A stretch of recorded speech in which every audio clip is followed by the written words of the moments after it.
All right, so I wanted to talk about how to build a brand in 20 minutes. Probably won't take 20 minutes. May take a little bit more, may take a little bit less. It just depends what kind of questions you guys have. But I was recently taught this course and I thought it was pretty remarkable.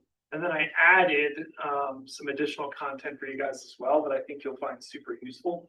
But when we think about brand, what does a brand mean to you? Kind of like what people think of you when they hear your name, right? It's your image, it's who you stand Yeah. for, what you represent. Yeah, your brand can be your mission statement, honestly. Yeah. Like what your mission is. Yeah, I agree, disagree. I think that your brand is more than just a mission statement, right? Your brand is how people view you, see you, remember you, and you'll kind of see here in a second. So when we talk about brand, the first thing we have to think about is who are we looking to serve? And really what that comes down to is we need to describe who is our ideal customer. Who's that person that we strive to meet and work with on a regular basis? And some of you may not even know what that is or who that is, right? It can vary, but I think that establishing the type of person that you're looking to serve is really going to help you establish the brand that you want, right? I know for me, we work with first-time homebuyers, we work with sellers, we work with veterans. We're kind of all over the place. But identifying, hey, what is the ideal age of the person that I want to work with, right? What's their location, where they live? What do they do? Are they professionals? Are they blue collar people? Like what kind of people or what kind of person is that person? And what's their lifestyle like? So when you think about those, you can think about, okay, am I targeting someone through farming? Am I targeting someone, if it's a veteran, am I targeting them by doing something at 40-Town Gap, right? Or working with the VA Medical Center, those types of things. Once you've established the age range, the location, the career, the lifestyle, then you look at your goals, their dreams, and what their frustrations are. What are they trying to do? To say, hey, I'm working with, or I want to work with people who have big dreams, big goals, right? That's great. Or hey, I want to work with people that their biggest dream is buying their first house, right? So establishing that ideal person, and then figuring out not just the frustrations, but what success looks like to them, right? And then where they spend their time. And really, what we call this is that we call this an avatar. And an avatar is an icon or a figure representing a particular person. So that's the Google definition of avatar. But avatar would be your ideal customer, your ideal person, the person that you're trying to serve. And really figuring out what problems does your brand solve to help that avatar, right? So an example would be our core customer is a 37-year-old professional who craves both status and simplicity. They value experiences over possessions, follow aspirational creators on Instagram, and are motivated by the idea of self-made success, right? So that's a specific avatar for someone, right? Who's your specific avatar? So in giving back to the community with like my recovery and stuff, I would really like to work with like people in recovery and like kind of have them set up for like building their wealth once they get out of rehab, it's scary getting back into the world after going through a life change. And I'm looking for more towards the serious people. The serious ones, obviously there's gonna be some checklist to go off of, but like really putting my time into that and like helping them build and like giving them a chance to get back to themselves. Sure. The same way that I was helped. Okay. Awesome. What about you, Chris? The first thing that popped into my mind when I was thinking about this, and I don't know if it's part of brand or not, like finding the people who are qualified and motivated in today's market, because I'm at a point in my career where like, I love what I do. I love helping people, but my time is like super, super important. And it's gonna become a lot more important in 2.5 months. So, finding the people who are not only motivated to make a move on the sell side or the buy side, but also qualified and ready to go, I think is top priority. Right now, my core customer is probably someone my age, first time home buyer, SOI based, looking to plan some mortgage, create some equity, gain home ownership. Ideally, I think what I would love to target in 2026 is the people who are stepping up or stepping down that own a home and are also going to become a buyer, because that makes my job as a realtor that much easier and more enjoyable. When I can kind of get 2 units per one set of clients. Right. So that's something I'm thinking about 2026 is how do I target those people that I helped 2 years ago, 3 years, ago, 5 years ago? And how do I find more of those people that own and want either downsize or upsize? Good. Okay. They have to be Eagles fans. All right, so once you've established who that ideal person is, then really what you need to establish, what is their biggest pain point? So is it a fear of overpaying? Is it uncertainty about timing or what's going to happen? How do I buy and sell at the same time? Not knowing what their home is worth, those kind of things. You have to figure out what is their biggest pain point. And if you don't know, ask them, right? Literally ask them. I mean, you can ask them what their biggest challenge was. You could ask your past clients, you could ask your past clients what their biggest challenge was when they went through the process, right? Or if you have no clients, or you're not, you have a mix of only a few deals or so on and so forth, just ask people in general what their biggest fear is when they're thinking about buying and selling a home. Right? Ask that group of people, what is their biggest fear? What are you worried about? What challenge do you see? Right? And then your job is to then figure out what is their desired outcome. So what's their biggest pain point to what's their desired outcome, right? Are they looking to buy a home or sell a home because they need to relocate? Are they looking for peace of mind? Are they looking to buy an investment property so they can have a profitable side business, right? What is it? And then you have to figure out how your brand is going to exist and bridge that gap in between the two. And what I like about the activity of literally asking them is it just gets you into conversation, right? It's just another way to get into conversation. And it's not, you and I, Chris, were talking before class started just about, being a human, not being a salesperson, right? Just creating the connections and building the relationships.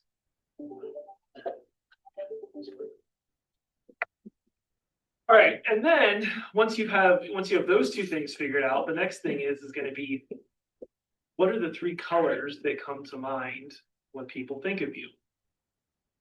So, are you a modern and sharp, or are you warm and classic? Do you like muted colors? Do you like high contrast colors that obviously show energy? And then what fonts, logos, all those kind of things fit that brand? Because your visuals should match your personality. Right. They should show you for you. You don't want to have a calm demeanor and then have visuals that scream hectic. Right. Like that's the last thing you want to do is create something like that. So you always want to keep that in the back of your mind, is how do you get those visuals to match your personality and you as a person? So we'll dive into some of that. So this is really, really good stuff here. So I love this. So this is kind of an idea of Fortune 500 logo colors. And 217 of the Fortune 500 companies use a combination of 2 colors. The top color combo is red and black. The second is black and blue, and the third is black and white. So it's interesting to see that. Now, what I really find interesting is, did you know that colors mean different things? I'm sure you did, right? But your logo colors, your branding colors mean different things. So look at red, right? If you're red, it's love, passion, danger, excitement. It jumps out, right? If you're orange, it's playfulness, success, bravery, youthfulness. Yellow, happiness, friendliness, warmth, energy. Green, nature, stability, freshness, safety. Blue, right? Coldwell Banker's blue. right? Trust, peace, serenity, security, right? These colors mean something.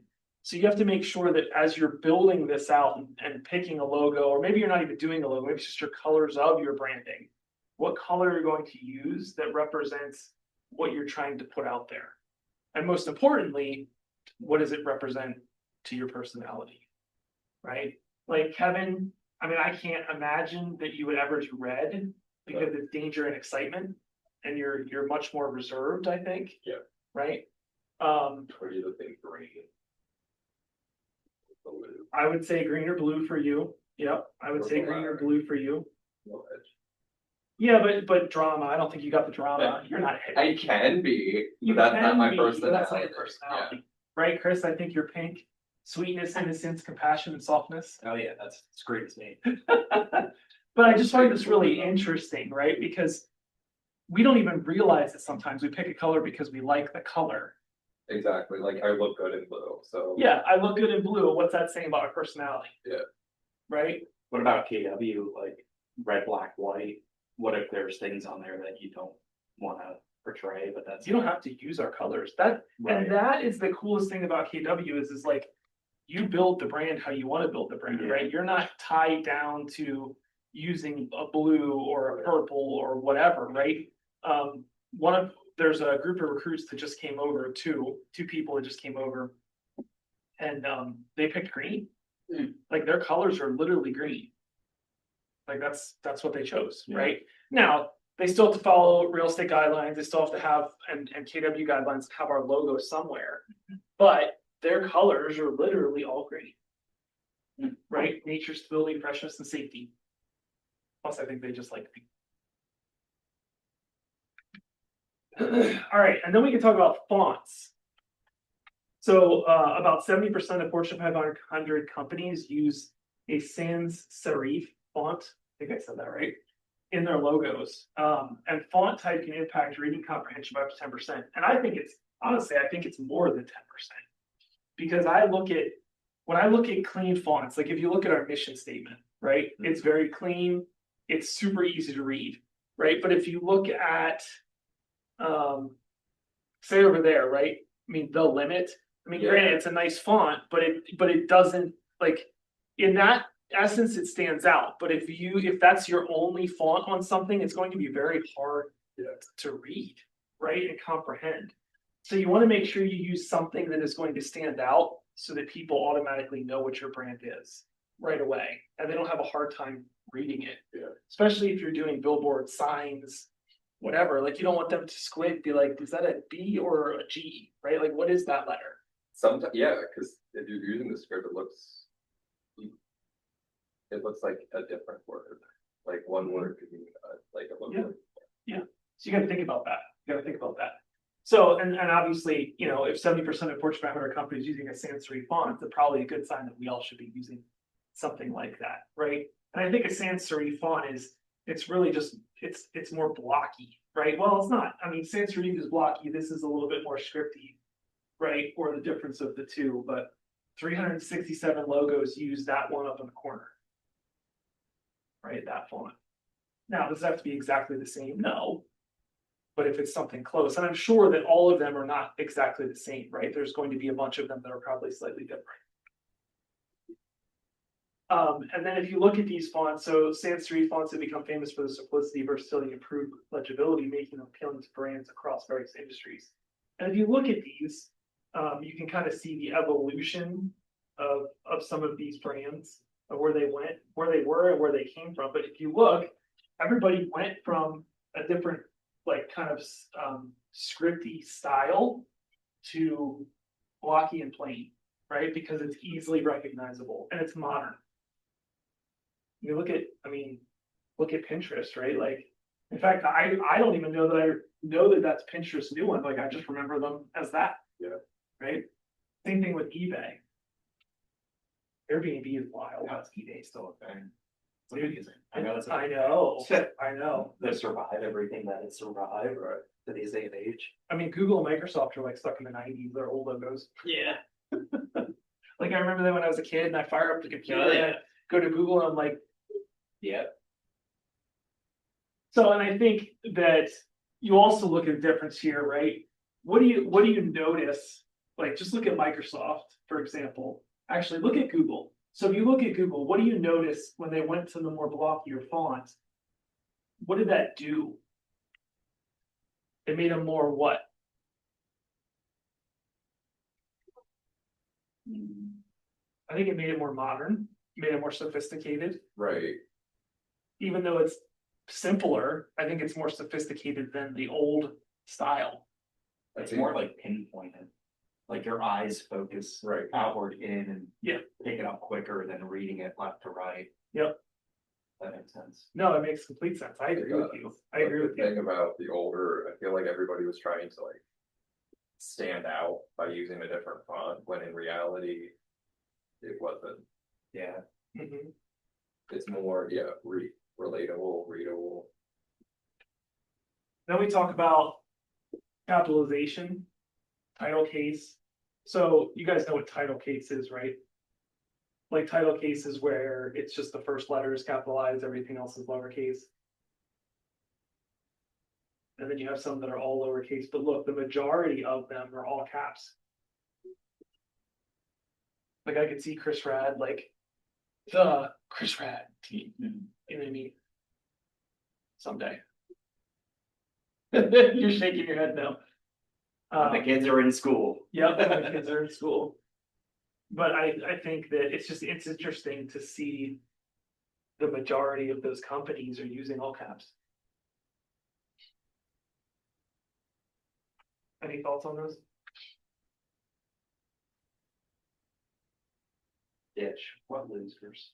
It's just interesting to look at it and see how it does affect like the attention grabbing, right? Yep, for sure. Like, I don't know, to me, I mean, I don't even know what INTL FC Stone is, but I don't really care to know. When I can look over here and be like, oh, AT&T. What is this? These, No, that Cisco's like servers and stuff. Yeah, that's just, that's. CI. Yeah. Like All electronics. those years of. Mhm. Yeah, you're Cisco thinking of, truck backing up. you're thinking of SY. Yeah. Yep. And then fonts again, right? So. Couple tricks on fonts, just, ultimately remember to be simple, stick to one or two colors and a nice easy to read style. Be unique, don't try not to use generic images, clip art or anything that looks like a competitor. Try to make it unique. I mean, we talk about a lot about, like, even I'm guilty of it too. Like our team logo has a house on it, right? Like we shouldn't even be using like clippy art style stuff. It's not that it's clip art, because it's not, but we should try to keep it very simple and basic, but also sophisticated, right? Like I look at Century 21, look at the old Century 21 versus the new Century 21. And you know what I mean? It's so much better, right? Like it almost looks like your brand is in the 25th century, right? Like it's just very modern compared to what it was. Chic. Well, and I look at even like the old Keller Williams logo, which I don't think it's on here. Yeah, the old KW logo isn't on here, but the old KW logo was like cowboyed up because it was a Texas thing, right? Like it's just what it was. And now we're much more clean and modern. And then of course be timeless. So avoid trends or fads that make your logo look dated in a few years. So then we talk about emotional signature. So you want to name the 3 words that best describe your personal character and values. And you probably are like, I have no idea, right? But you might think of that. But I like an exercise that I did that I think you guys should do as well, is ask 10 people what your brand means to them. Or in other words, ask 10 people when they think of you, what do they think of? What are the 3 words that come to mind? If you do this, I'm telling you that you will get multiple responses that will be the same. And that's how you determine your character and your values, right? When I did mine, one of the top words was trustworthy that I got. Right? Another was authentic, I believe, and then the third, I'm sorry. Was this just for you? Or was this like the team one? Yeah, this was just for me. Yeah, this is just for me. It was trustworthy, authentic, and I forget what the third one was off the top of my head right now. But I challenge you to do that, right? Just find 10 people. You know, I would say maybe like half of them are like super close to you and the other half maybe aren't as close to you. And literally ask them, name 3 words. What are the 3 words when you think of me that you think? So yeah, so I would urge you to do that. And I mean, honestly, when you guys think about it, like, what do you think of Chris? What are 3 words that come to mind for Chris?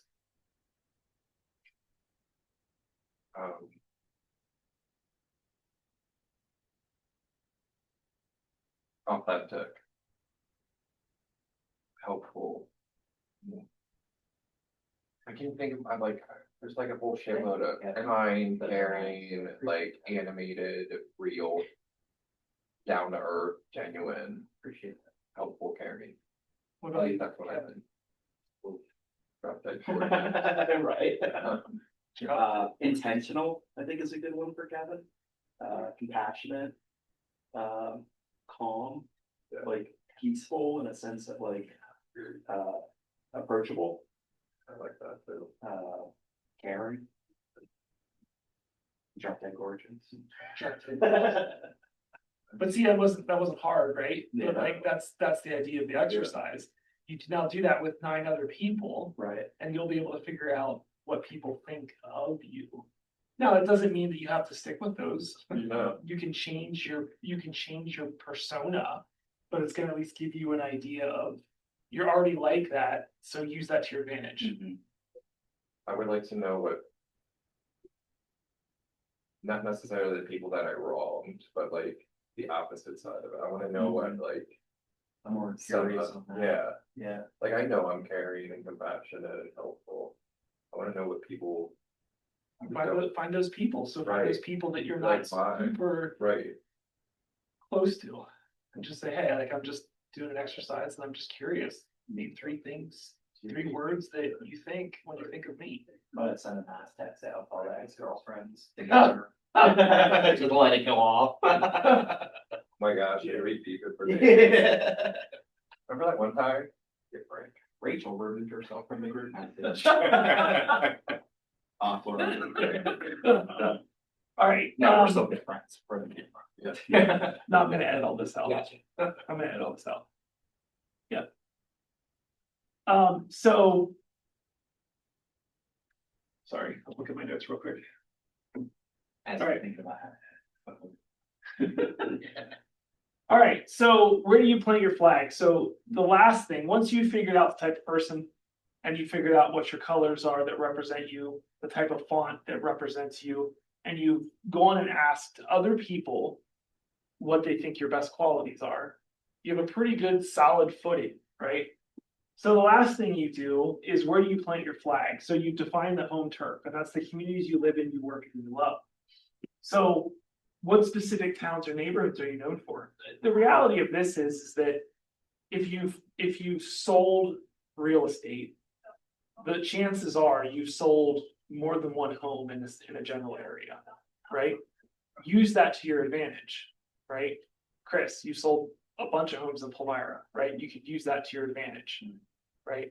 There's other areas too, but just think about that when you're trying to plan that out. Don't try to reinvent the wheel and go into a brand new area where you don't live, you don't typically go into when you've never sold a house in, right? Try to focus on an area that you live, because then you have a common connection for sure, right? What's your local angle? Does that area have historic charm? Is it got modern convenience? Is it beach vibes? Is it rural? And then what language or imagery defines that specific area? So when you think about that, like, is there something specific about that area, right? Think about Hershey chocolate, right?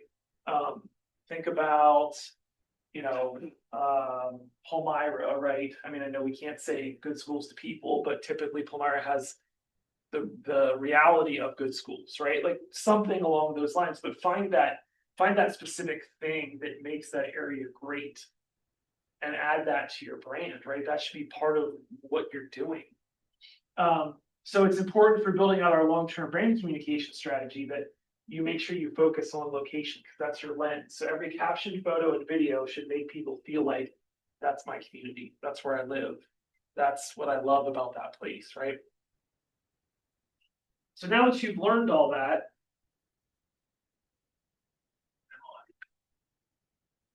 I introduce you to the real estate brand strategist custom GPT. So you can take out your phone and you can scan this QR code. It will take you into ChatGPT and it's going to literally ask you questions to guide you through building your brand. And it tailors your branding to your market, your strengths, your goals, defining your ideal client, figuring out what your identity is and your messaging is, and mapping a content plan and a growth plan. I mean, it is amazing. Like it's awesome. So I urge you guys, like literally sit here, scan that QR code and work on it, right? At least give it some ideas.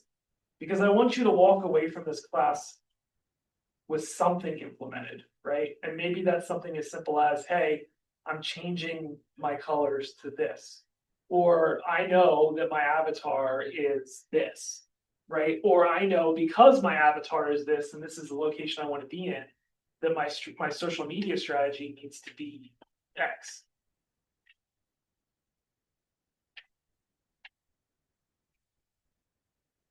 What are you finding in there, Harry? I'm going through phase one, agent background and market contacts. Love it. Your full name, your license, broker's name, states, your license in primary markets. What you feel your mental style is.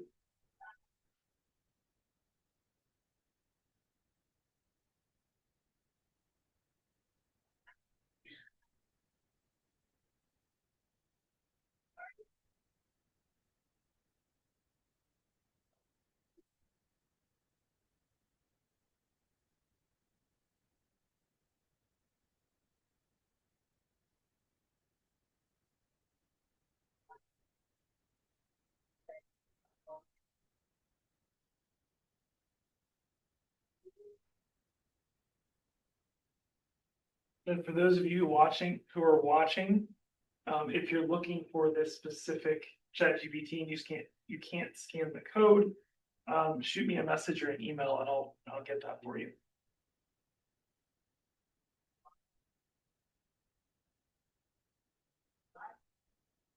I just want to hear your feedback then, Kevin, once you get through like phase one, what it takes you to.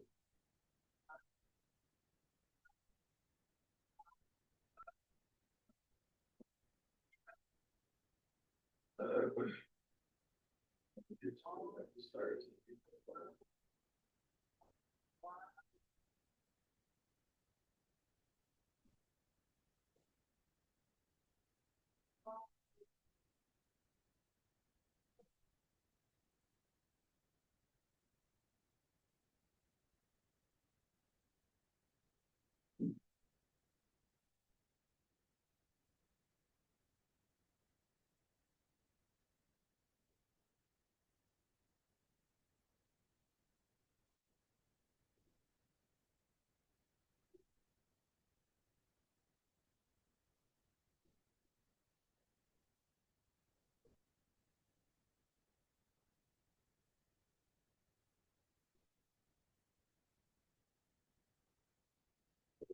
Phase one, agent background and market contacts. Agent snapshot. Kevin Rose, 2 years license, Otherwise Realty, Pennsylvania, market, Danville, Lebanon County. Warm relationship driven educator, trustworthy and approachable. Kevin's voice is grounded in clarity, patience, and genuine care. He communicates with calm confidence, guiding clients step by step through the complexities of buying or selling. His tone is friendly but informative, never pushy, always supportive. As an educator, he translates market data into simple, useful insights that empower clients. Voice filler, warm, attentive, and personable, educational without overwhelming, approachable, and trustworthy, community-minded, calm problem solver. Local anchors and geographic cues, and with Leona Lebanon County. Small town charm with strong community ties, proximity to Hershey, Harrisburg, and Lancaster. Farmland views, quiet streets, and family-centric neighborhood, Lebanon Valley's rolling landscapes and outdoor recreation. Store fruits, including older stone and brick homes, strong school pride with Campbell Klamath School District. Brand-ready local language examples. Homes with heart in the Lebanon Valley, where community isn't just a word, it's a way of life. Helping families plant roots in Campbell, Fiona, and beyond. Market position narrative. Kevin Gross is a trusted, approachable guide for buyers and sellers throughout Campbell, Fiona, and Lebanon County in a market where clients often feel uncertain about pricing, competition, and next steps. Kevin stands out by offering clarity and education at every stage. His relationship-driven style builds confidence, and his deep understanding of the area's neighborhoods, schools, and lifestyle add layer of local expertise clients won't find just by searching online. He positions himself not as a salesperson, but as a partner in the journey, someone who listens, teaches, and advocates. That's pretty freaking good. Yeah. And that's pretty on point too. Yeah. That's. And I mean, it will do And so it much says- more for you, Well, yeah. it says, yes, we'll move to phase 2, ideal client and value proposition. Mhm. Like it will help you Yes. create all of those things. This is videos. Cool. It's All right. cool. Yeah, did you guys find that valuable? Yeah, definitely. Yes. Thank you. I'll work on that. Right. Yeah, Michael, thanks. I mean, it was definitely longer than 20 minutes.